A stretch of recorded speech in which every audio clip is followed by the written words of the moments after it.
Thank you for joining me today on the Who God Says podcast. I am your host and Kingdom Ambassador, Ty-Shaun-Dra. Hi. Hey, Sandra.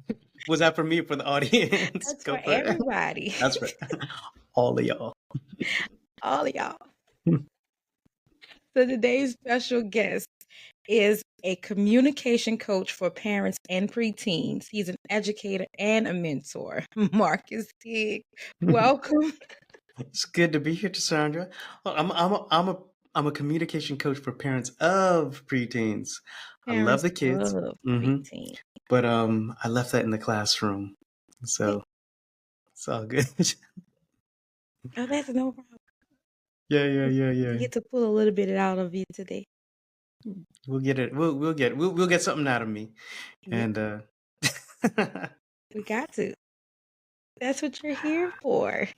So you yes, can give to us and we will can do. receive all that you have for us today. Yeah. Mr. Higgs, can you tell me like Yes. what your spiritual background is and like where you grew up? Oh yeah, for sure. Okay. um, I grew up as a Seventh-day Adventist in in California. My mother is actually from the Philippines, and Wow. my father is from the Bahamas.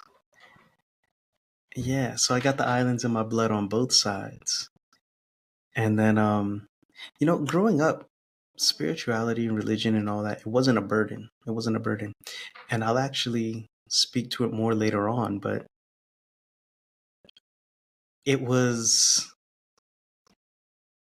I had a sincere connection with the divine, conversations and so on. Mhm. And in my prayer life.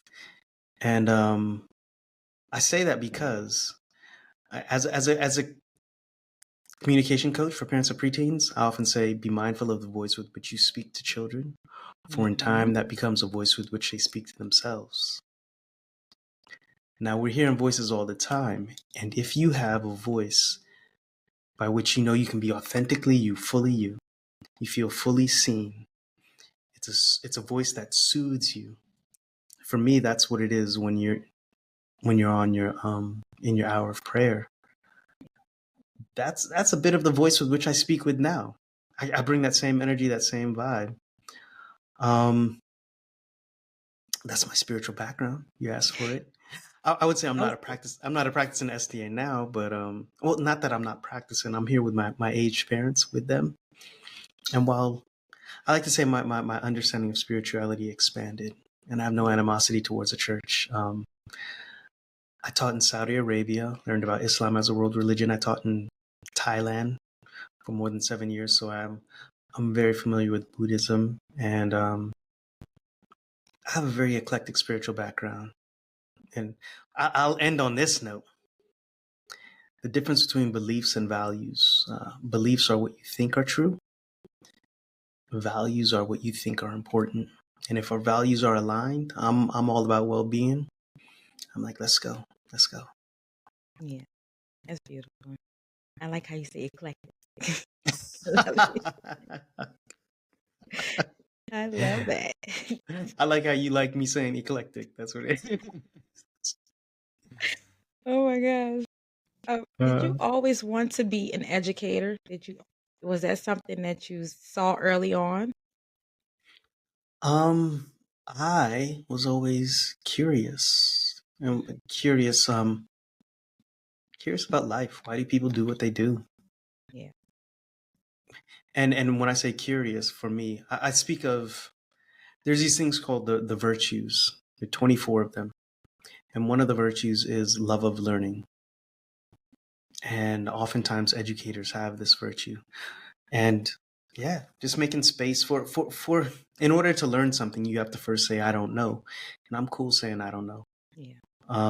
Because I'm confident in what I do know. And although I might be confident in it, like shake it up, teach me something new, give me a new perspective. And that's all this is, just leveling up on perspectives by gaining more perspective. Yeah.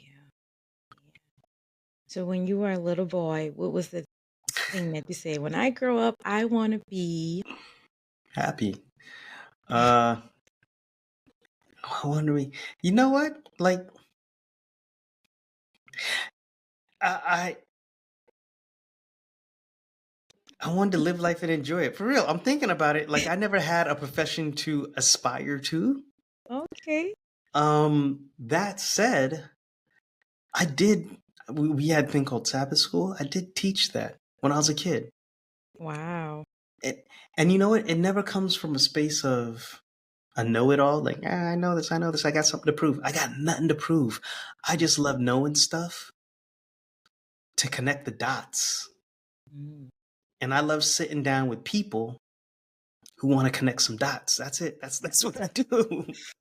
I say, hey, I've seen these dots connected this way before, and yeah. Oh, that's awesome. Aw. Well, Marcus. Okay. Well, I wanted to be an actress.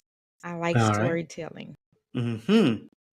And I like, because when I read, I see the words that I'm reading. So I like to make those words come alive. So I wanted to be an actress. All right. Yeah, yeah, yeah.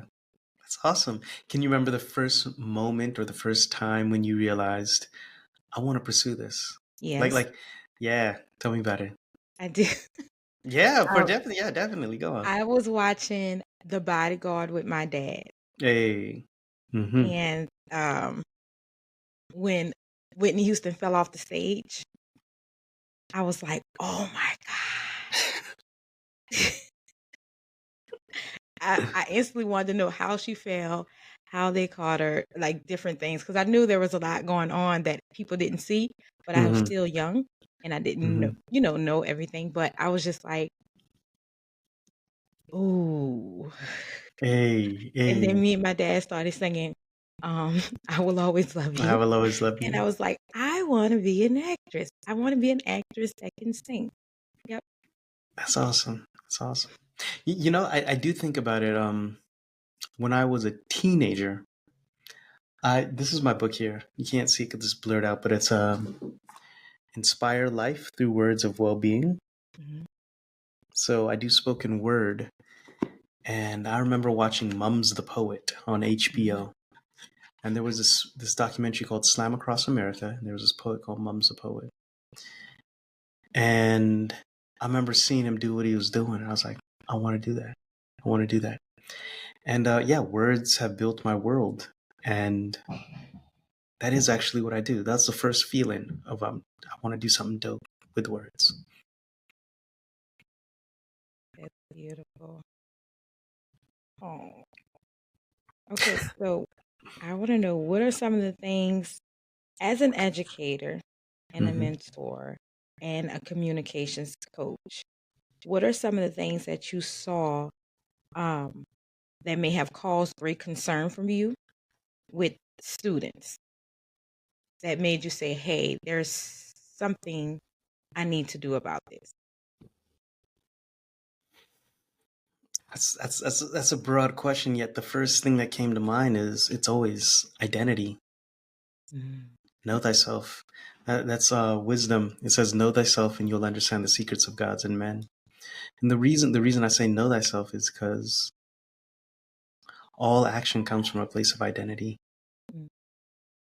and oftentimes that's that's what doubt is. Doubt is not knowing yourself, but then being okay not knowing what you do know, and then being okay with what you don't know, and then taking action.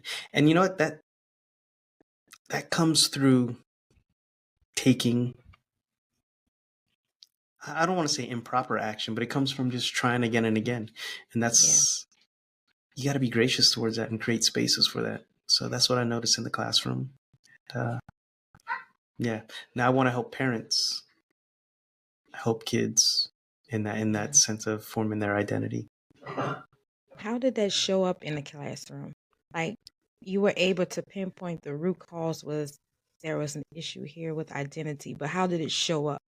How did how did it manifest? Mm-hmm. Um, One example that just came to mind. I mean, this is actually the human experience. This is human development, really. Um, while I did see it in the classroom, this is what we do day by day by day, right? But one thing that did come to mind was I was with some 11th graders, and they were talking about these 6th graders who were following them around like, oh, you're my hero, you're my idol. Oh. And hold on, watch it now. These 11th graders were just like, I don't want you, like they were talking in the classroom. The 6th graders weren't around.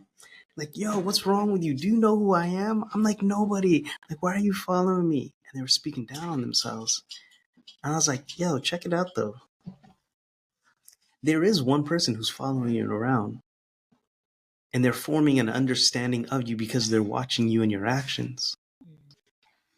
And they're like, huh?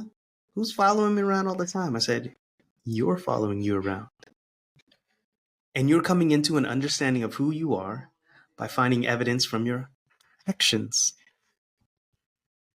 We oftentimes live into disempowering identities because we're taking action in that, not answering our own selves that are calling ourselves out. And you know, when I say call out, like, you don't got to be ashamed of it, but I mean, that's what it is, living in your virtues and values. Your values are what's important to you.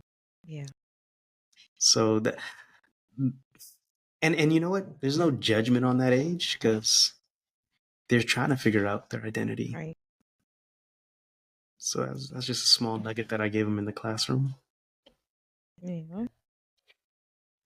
Starting and growing a business while dealing with your finances can be overwhelming and stressful. Emerald Services provides packages tailored to your business needs to help you mitigate taxes, stay compliant, plan for your future, and save money so you can focus on being the creative, influential visionary that delivers your dreams to the world. Because what you focus on is what will multiply. Schedule your discovery call today to find out ways Emerald Services can benefit your life plan and your business plan. Visit emeraldserve.com or call 504-603-6059. What's Okay, up? so Your I was a thoughts? substitute teacher Mm-hmm. for a little while. All I right. had to quit. Okay, yeah. I hear you.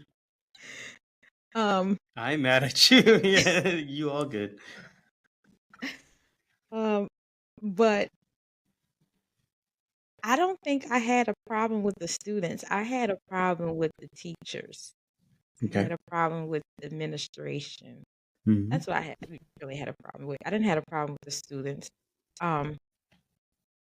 But I did a 5th grade class for a while. I did third, 4th, and 5th grade. And then I did high school. Mm-hmm. And it was it was like night and day. It was like, what? Okay, so 3rd, 4th, and 5th grade, it's more of the discipline and keeping them in line and keeping them on track. And then in high school, it was like, let them know they're not grown yet. Like, you still have stuff you need to learn. And the behavior issues that were in 3rd, 4th, and 5th grade were not the same in high school, but you can see some similarity.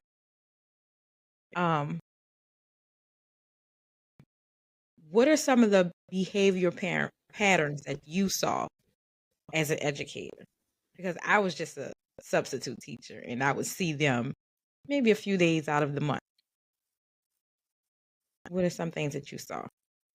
Well, I would see kids being kids. To answer your question, the work that I do is trying to it's beyond behavior, right? All behavior does stem from their identity. Mm-hmm. But I heard what you said of, controlling them in the sense of discipline, and then also getting up to high school saying you haven't learned, like trying to let them know their role in their space. I think the traditional education system is not the best for most for what we. Let me pause. It's not the best. It can't improve. We all live in the biggest room, the room for improvement, right? Right. That said, every system is created for what it puts out. The education system is putting out what it was intended for. and it wasn't intended to put out the best.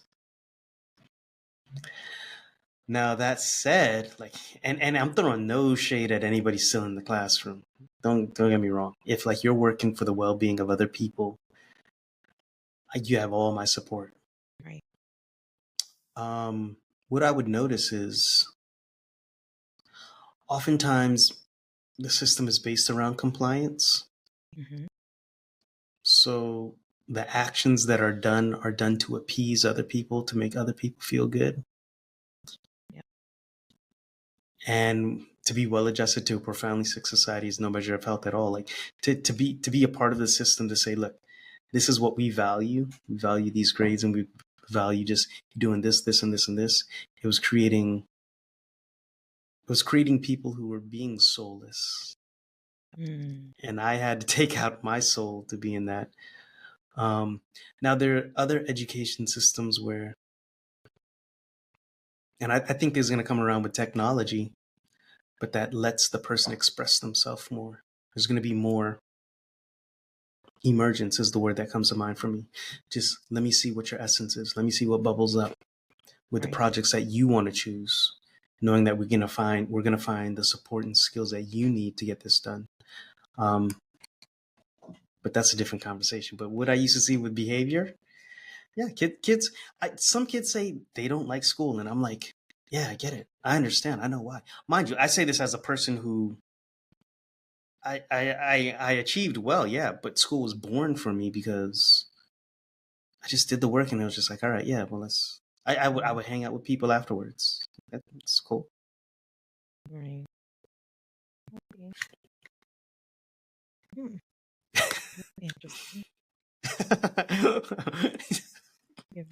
That's interesting is a conversation filler, and that's not, it's not a good thing or a bad thing. It's just a filler. That's interesting. It's what's up? It's really be filtering all of the thoughts in my head. It's like, okay, you not really too keen on school. You really don't like it that much, but you're an educator and you're curious and you love to learn.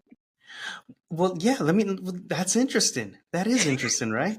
It's interesting. And the thing is, there are other ways to educate. Educate means to bring forth, right? If educate means to bring forth, if you're doing it in a system that is there to control, we call it an education system, but is the system bringing forth the best? That's just a question I'm gonna leave with you. And it's not like it's not that I'm against school. Don't get me wrong. Don't get it twisted. I'm not even against anything. Like I think they're doing the best that they think they can do. Just I also believe I'm doing the best I could do. Everybody has the sovereignty, has the ability to choose where they want to go if they're in alignment. And I'm just like, hey, I'm not aligned with that right now, but I'm all about educating. Yeah. I mean, it just sounded different, you know? And it you is. can't It tell. is. Oh my God. A lot of people that, school is not the way to go because. For some people, school is the only option. And like I told you, I support you if you're trying to get up. Like, yeah, and I don't knock anybody still in the system. Right. And I count it a privilege to make the pivots that I did make. So there's no greater privilege than to be who you are. So be you, boo. Like lean into it. And if that is mean being the best fifth grade teacher, like I still communicate and connect with teachers in the classroom. So yeah, heck yeah.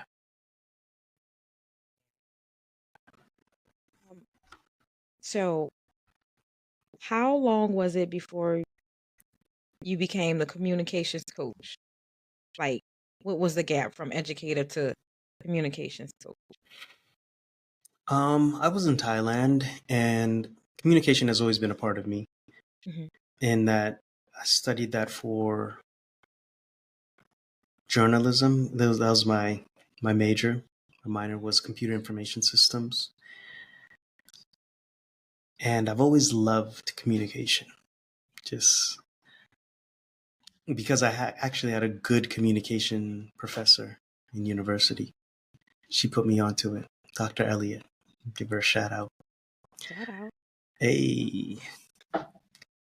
I went straightway to South Korea and then just started getting all these just different worldviews and understanding the perspectives of the world. To your question, I came out of the classroom and I started being a mentor. And I was a mentor to the clientele. I was working with a company, but the clientele were affluent families. And if I can be there one-on-one with kids, again, go where you're appreciated, not where you're tolerated. And I was appreciated by the parents. Don't get me wrong. Also, go where you can multiply your value. Just in all choices of life, go where you are valued most.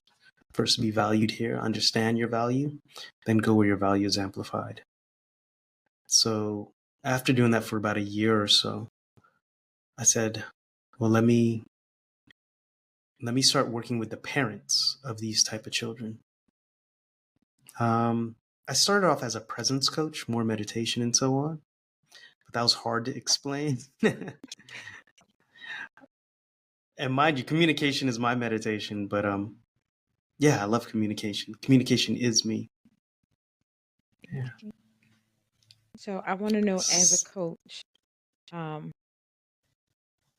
know that, well, I'm going to speak from the parent's point of view. So I'm a parent, and Okay.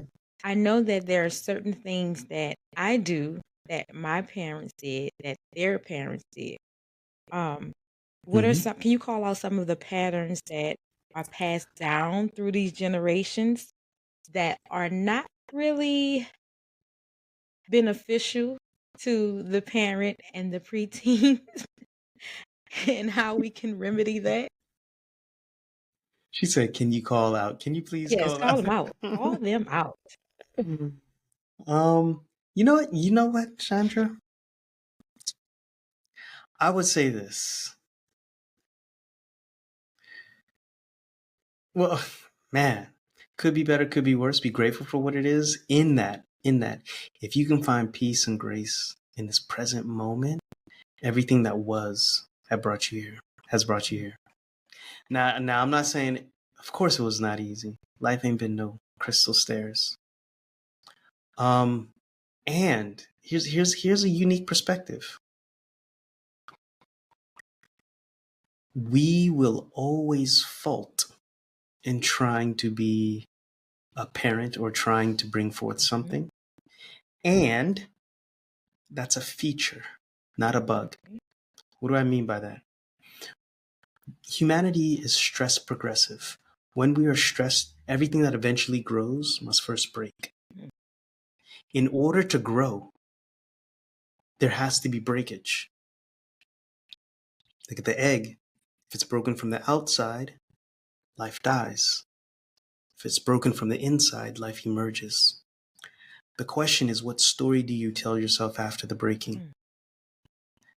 Now, there is some stuff that is abuse. Don't get me wrong. I'm not making way for that to be like, oh, this is our generation, our parents want us to do one better, and we want the next generation to do one better. That said, we don't have to pass on the styles of breakage, but there is going to be something that we don't do well. And that in those spaces, that gives us the opportunity to repair and reconnect. Because when you repair and reconnect, you're made stronger in the broken places.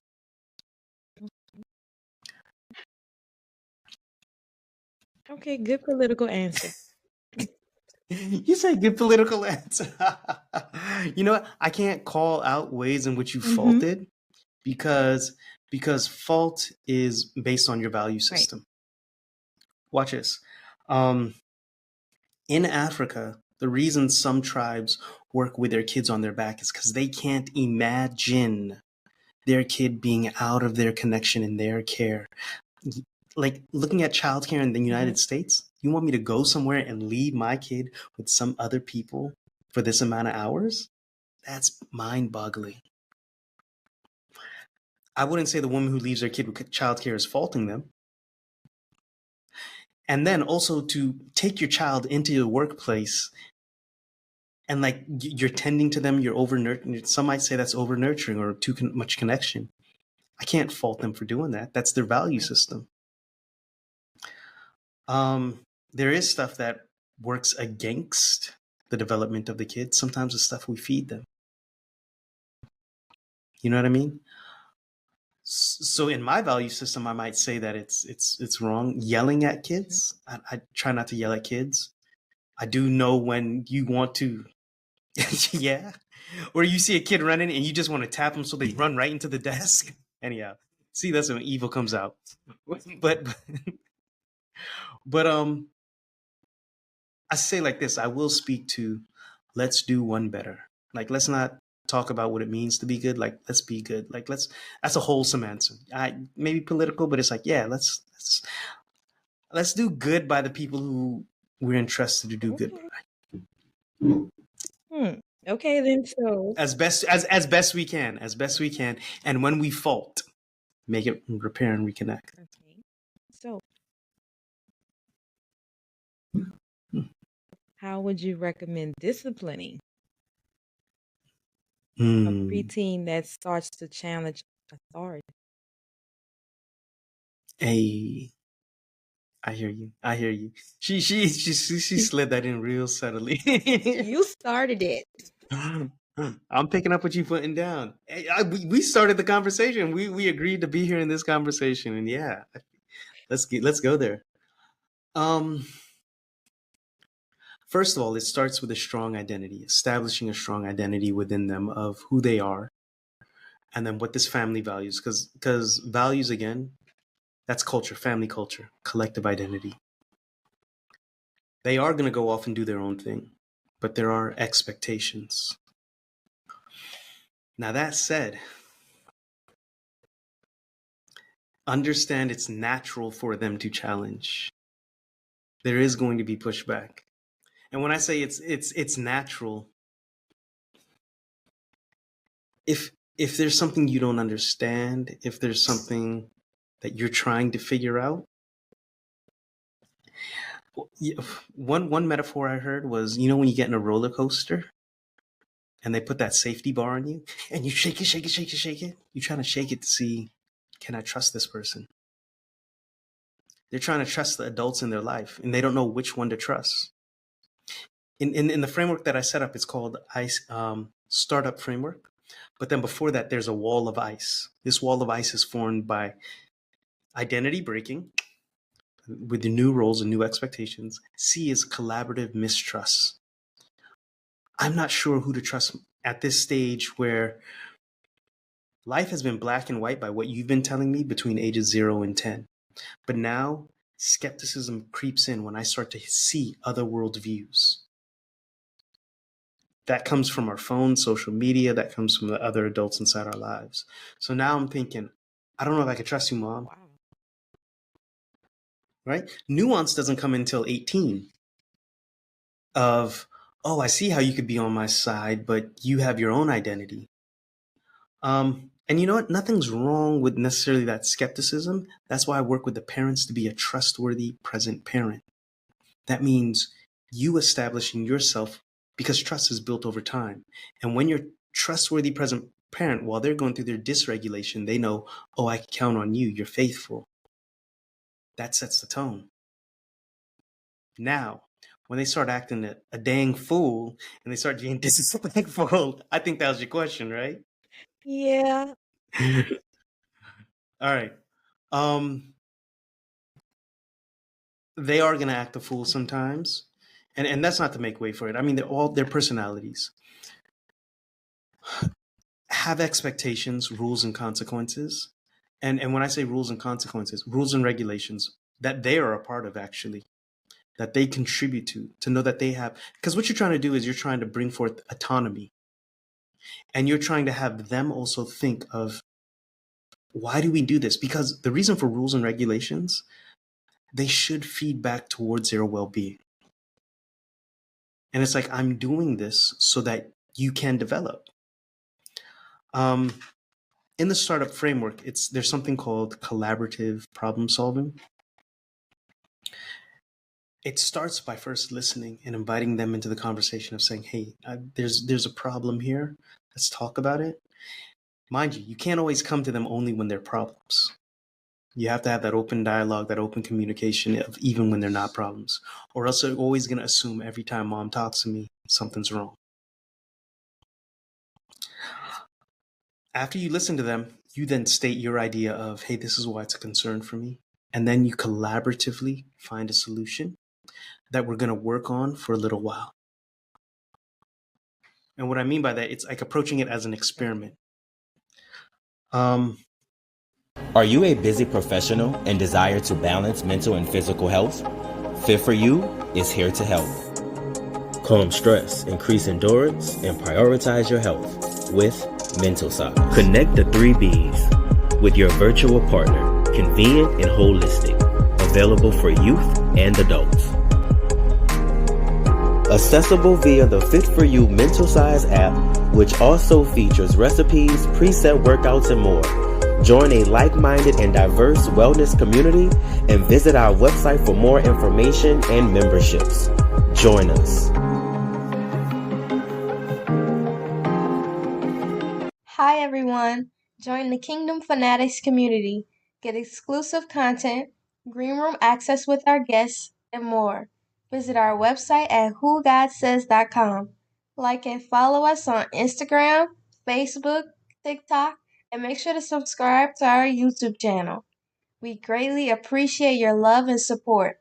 To find all information on joining our community, being a guest on the show, donating on our PayPal donation page, and more, visit us at whogodsays.com. Now back to the show. There's an issue of disrespect. Let me tell you a quick story. Ty-Shaun-Dra's like, Yeah, okay, tell me the let's go. story, because I'm in my head, I'm thinking about when I told you to wash them dishes and you didn't wash them dishes. Now we gotta have a sit down and talk about it and tell you why this is in place. Okay, you're gonna have to elaborate on the story. Well, you know what? Let's take your story. Let's take your context. There's a reason they didn't wash the dishes. Oh, There's a reason they didn't wash the dishes. And we don't know what that reason is until we've talked with them. We can't assume, oh, you're being lazy, or or this or that. But again, they either don't feel supported or they don't feel skilled in it. Now, we need the dishes washed in this house because it's for the well-being of all of us. We don't want insects inside the house. And we each have to pull our own weight for us to live together. I'm going to invite you into this conversation. What do you find difficult about doing the dishes? And it might sound silly, right? But you really don't know until they start expressing and telling you. And then when they start telling you, you say, thank you. Let's find a solution to get these dishes done. And in that solution, because again, you want them to eventually, Ty-Shaun-Dra, think about it. Eventually, you want them to be responsible, right? Yep. And to be responsible means to respond to the problems that we have around us. The reason you have food to actually eat on those dishes is because I'm responding to the problem of putting food on the table.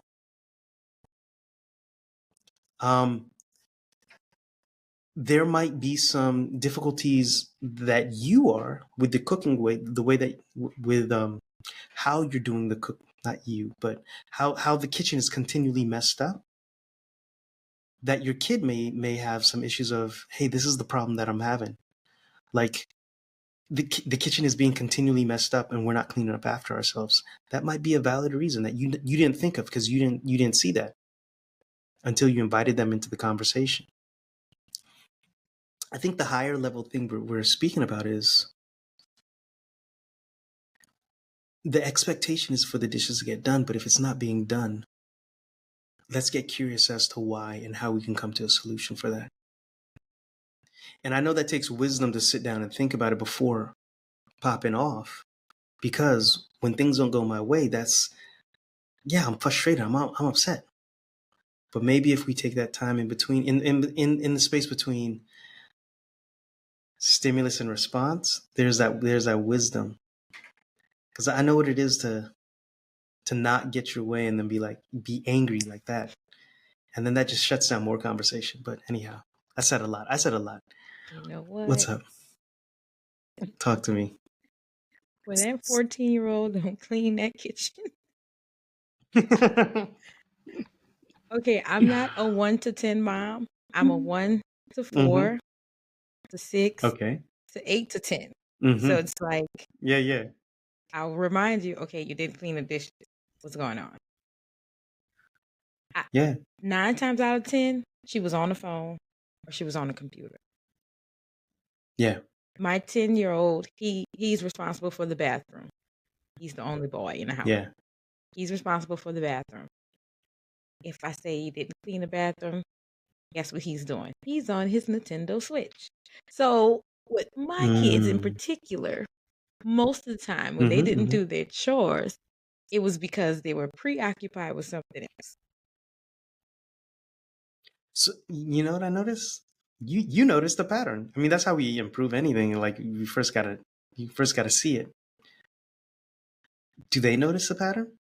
And that's not the same as telling them what's wrong. No, they don't notice the pattern because I keep telling them what's wrong. And there's a pattern, right? So now we also, I don't know the details of the situation, but there have to be consequences, and consequences doesn't necessarily mean punishment. I remember you said, let's speak on discipline. Consequences is consequence with the following, right? They're positive consequences and they're negative consequences. Well, tell me about the positive consequences. I need to know how we enforce these rules without hostility and like creating a traumatic environment. Because I grew up in a house where when I saw somebody else get a whipping, I'm not getting a whipping. You better run under the bed. Yeah, I'm not getting a whipping. You can get a whipping. I'm not getting a whipping. So it's like, okay, so how do we enforce these rules without PTSD? I hear you. First of all, they have to see that it's a problem. Because I mean, if they don't see that it's a problem, why are we trying to fix it? You know what I mean?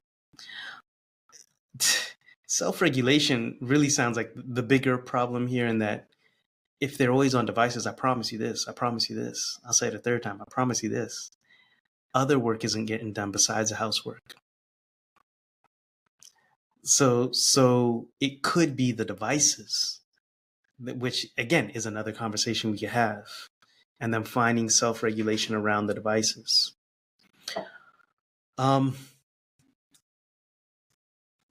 If we don't wash the dishes and we don't wash clean the bathroom, these are the things that naturally follow. And difference between consequences and punishment means I am going to cause you harm because you didn't do what I asked you, and that's control.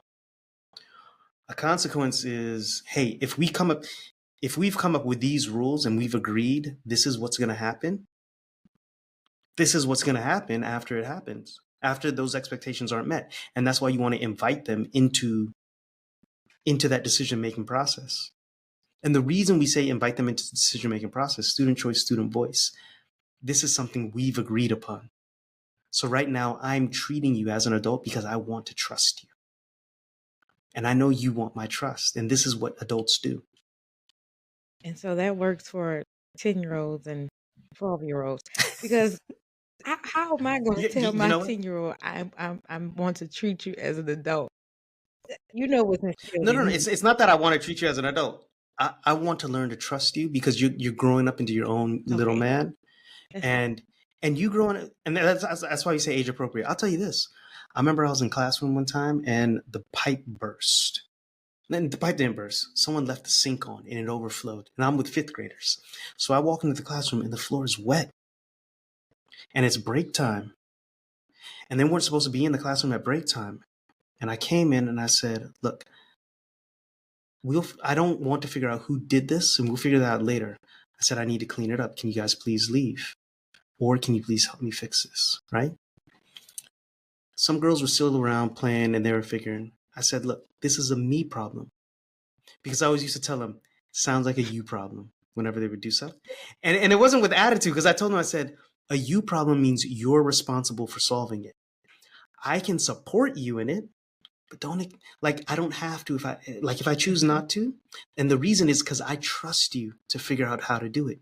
You can come ask me for help. Ask me for help if you have a you problem. But if I say, hey, I think you could solve it, that means you have to solve it without. And that's how you create kids who aren't needy. Okay. There's a difference between need and needy, right? I'm saying a lot, but I told the girls in the room, I said, my responsibility is to keep you safe.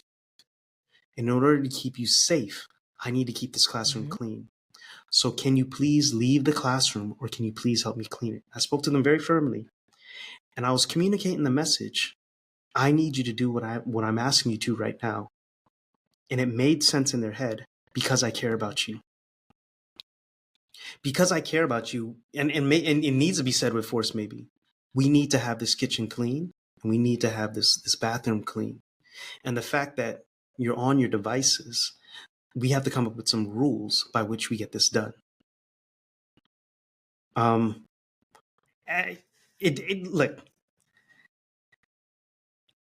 to have those conversations, again, I'm not saying it's easy. Life is a bunch of difficult conversations, but that's how we get stuff done. And in no ways is this gentle parenting, but this is present parenting by saying, look, I'm making sense to you and I care about you. And that's why I'm saying this. Now you can go with it or you cannot go with it. But this is what I'm saying now as a person who cares for you. Okay.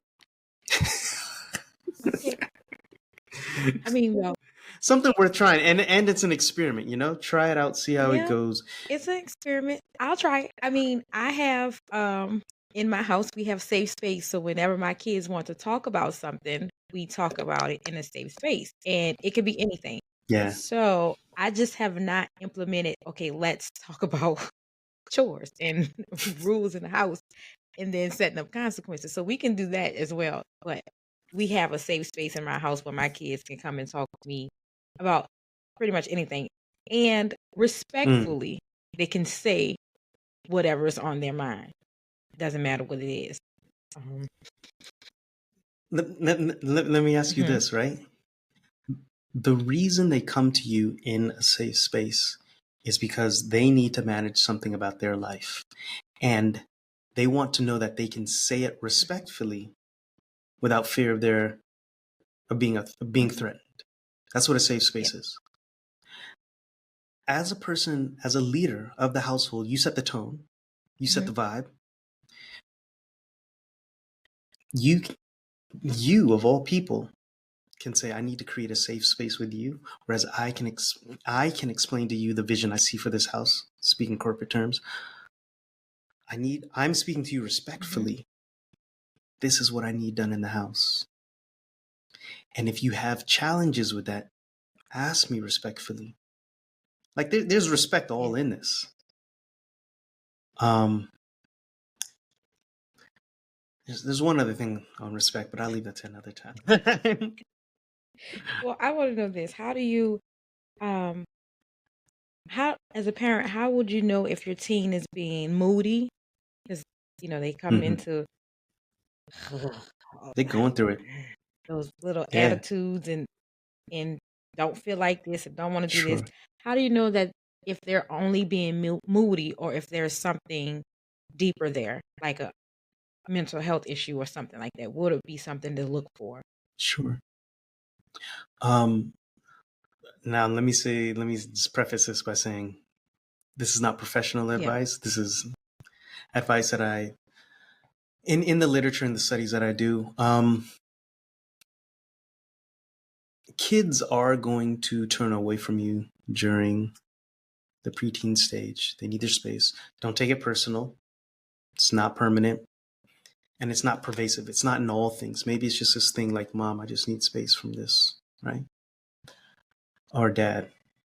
Now, that said, if they are distancing or socially isolating at school, at Other places, maybe if you go to, a place of worship, with other social networks, like if they're social isolating in all those aspects, that's reason for concern.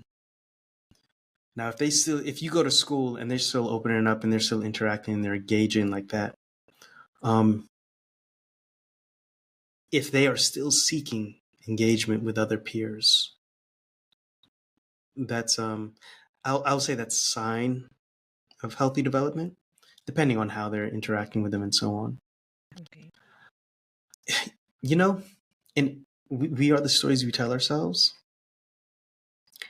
And in every story, you need an antagonist. Antagonist is just somebody who goes against the protagonist. Doesn't mean an evil person, doesn't mean a bad person, doesn't mean a bad guy.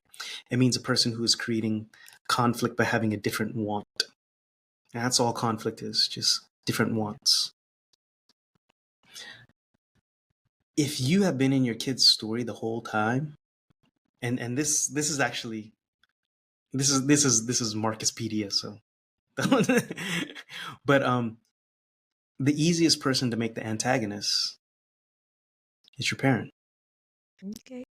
That's the easiest person, even though they've been in your life the whole time, you know? That's something worth thinking about. Every relationship is different, but that's why the parent is easiest to say you're the fall guy or you're the reason why. It's like, no, I'm not the reason why. It's the way you combat that. I've been talking a lot. The way you combat that is you having your stuff together, which is all you've been asked to do, actually. And you creating that space where I am a trustworthy present parent, where you can come to me and you know that there's no fear of threat. What if they're isolating, like with you or maybe other family members, and not too much at school, but they're really focused on social media? Like, do you think that is an issue, or do you think that it should just definitely be a balance? No, we should have rules and regulations about social media as well. Unfortunately, for a lot of people, like the hooks are already inside our kids. The thing about social media is that, remember we were talking about identity formation? A lot of kids are forming their identity behind the glass or behind the screen. And when that screen goes off, the question is, who am I? That is a big problem. Yeah. That is one of the bigger problems that is seeping into our mental health issues and so on. So we should have that conversation. Yeah, definitely. Yeah. I mean, you probably know better than I do with two younger ones in your house. I mean, I have my nieces, my nephews, and I know in the classroom, but yeah. Yeah. Well, I have Family Link on their tablets and phones, so they basically get a certain amount of hours a day on their devices, and when that's up, it's up. And it also have like parental lock, so certain websites they can't go on, certain games they can't download, certain apps they can't download. So I have implemented that. And TV shows, they can't watch certain TV shows or certain movies. Now I have a 14-year-old and a 10-year-old. And with my 14-year-old, it's a lot of things that she brings to me, and it's like, how do you even know about this? And it's like, okay, like one of the things I started doing, she started hearing about Baddies, the TV show. It's a reality show, Baddies. And of course, she's seen clips of the show, and she's seen this and she's seen that. And so we started watching it. And I told her the only way she can watch it is if she watch it with me. And so it drains me every time. And it's like, oh my God. But I want to watch it with her so she can understand the things that she see, they're not okay. They're not normal. They're not what's acceptable. This is not what you should strive for. So my sister is like, you let her watch that? Well, if she's already been exposed to it, it's not really me letting her watch it. It's me there for her during that. hideous mess, I guess. Well, I'll say like this. First, I'll respect the wisdom of any parent in that if that's how you want to approach it, and I'll respect how you approach it as you explained to me. Because they are going to take risks, they are going to press boundaries and so on. And if we put guardrails on to say, okay, my question to you then is, like, what conversations are we having afterwards? And that, how does this align with our family's values, right? Oh my God. And like, what do we want to create in the I'm world? fussing the whole way through. That's what's weird. and I hear you fussing the whole way through, right? Now, are we going to fuss through this every week? And are we going to fuss through this every season? And then we're going to come back again next season still fussing through? Because eventually, if you're trying to wean her off, that's the thing, right? So we used to talk about the stuff we would watch, the media we would consume. As parents, we try to make that connection, as in to say, how is this serving me? And how is it serving others? The second thing is, what else are we filling it with? If we're asking to take out this that sounds like a high piece of sugar or candy. And if we take away candy from a kid, what else are we giving them? Okay. We got to give them an apple or something else for their taste buds, right? Because kids, they're trying to latch onto something. So that's the lived experience of you and your sister inside her life. Other people in the community, something off a screen, living inside their life. I don't want to use the word wholesome, but other things that we can watch that aren't promoting baddie lifestyle. Nonsense. And you know what? Nonsense. I'll tell you this much. And you could have this conversation with them. There's a reason I don't watch that. Oh, she knows.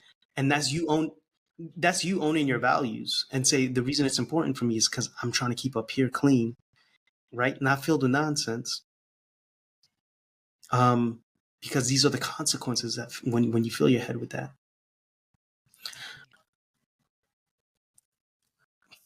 I don't know. That's some thoughts, and then try to fill it with something with more sense. Yeah, what if? And this is just me just thinking, man, I'm gonna say this. I'm gonna stop talking. But what if for every 30 minutes of baddies we watch something else, and we got to time it, or something. Whereas she's helping to come up with a solution to it. Sounds good. You have a very presidential way of looking at things. Say presidential. You can't liken me to the people who are in presidential power now. I have a very Maybe you should. You know what? We're gonna stay off of that. We're gonna stay off of that. I want to thank you for coming by and sharing with us. I enjoyed every minute of it. Can you tell the people where they can connect with you? Hey, LinkedIn is where I usually hang out. But if you go to my site, marcushiggs.com, I have some workshops coming up. But if you want to connect with 15 minutes, whereas I can just listen to you and we could bounce some ideas. There is also that free consultation there. So marcushiggs.com or find me on LinkedIn. That's where I'll be. Awesome. Okay, I want to ask you one question before I let you go. What do you believe is your purpose? Beautiful. Beautiful. Yeah. There's this guy's Archimedes. He said, give me a lever long enough and a place to stand, and I'll move the world. Mm-hmm. I say, I specialize in words. Give me a message that resonates with every human. And I will say this message, and the world will resonate and move itself. My purpose is to find this arrangement of vibrations and speak it as loudly and as strongly and have it amplified for as long as I can. Marcus Higgs for president. You gonna put me in the company of them people? That's all right. My goodness. You know what? We're What's here that? to change those systems. So hey, let's change those systems. You are right. I'm not gonna do it from that role. I'm gonna do it from right here. Oh my God. Thank you so much for joining me today. Thank you for sharing your time, your talent, and your spirit. I love your spirit. Thank you so much. Chandra, thank you for sharing your platform. Wishing you all the best, honest to goodness. Thank you. You're welcome. Thank you so much for hanging out with us today on the Who God Says podcast with your host and Kingdom Ambassador, Ty-Shaun-Dra. Go to whogodsays.com to join the mailing list for episode premieres, upcoming guests, and more. Send in your questions to be a part of the show at whogodsays@gmail.com. And don't forget, join the Kingdom Fanatic community. Until next time, be blessed and also be a blessing.